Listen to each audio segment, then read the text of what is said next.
This is a follow-up video on the jerky acceleration video that I recently posted on YouTube.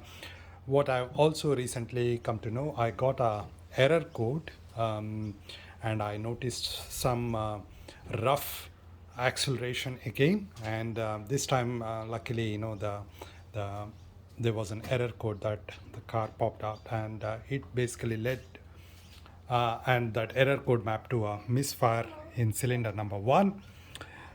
So that was quite helpful. So what I did was I swapped the ignition coil between cylinder 1 and 2, and then I drove for a while, and then again, after a while I got a engine misfire, but this time it was on cylinder 2 and not cylinder 1.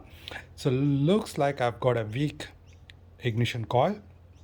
And anyways, as per the service manual, now it is almost done 80,000 kilometers now. So it's time to probably replace all of the ignition coils and the spark plugs in this BMW N52 B25 engine. It's a BMW X3 2.5 liter petrol engine. So I'm going to do all of that. I've ordered the parts, the original parts itself, the Bosch OEM. So if I were to show you,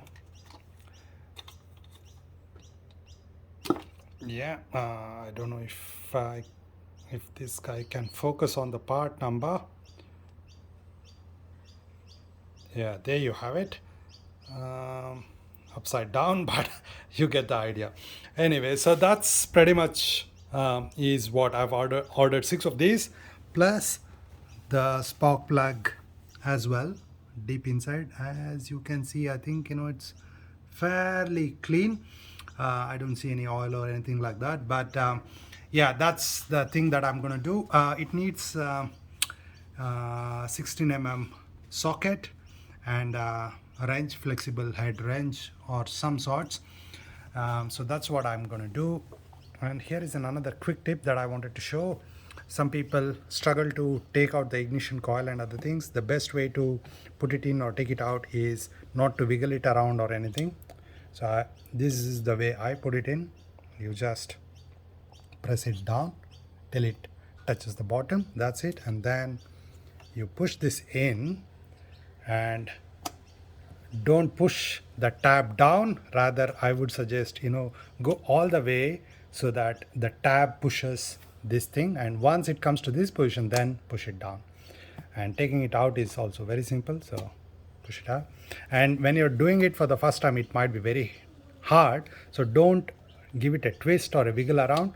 If it is really hard, then you can put a screwdriver or something in here and lift it up, or just like me, you can just pull it out like this. It usually comes out with a little bit of gentle hard pull. That's all is required. And again, so this is how you put it in. So essentially, so that's another DIY video that I'm going to make, where I'm going to replace all of the spark plugs and the ignition coil on this one. It's coming up soon. Thank you.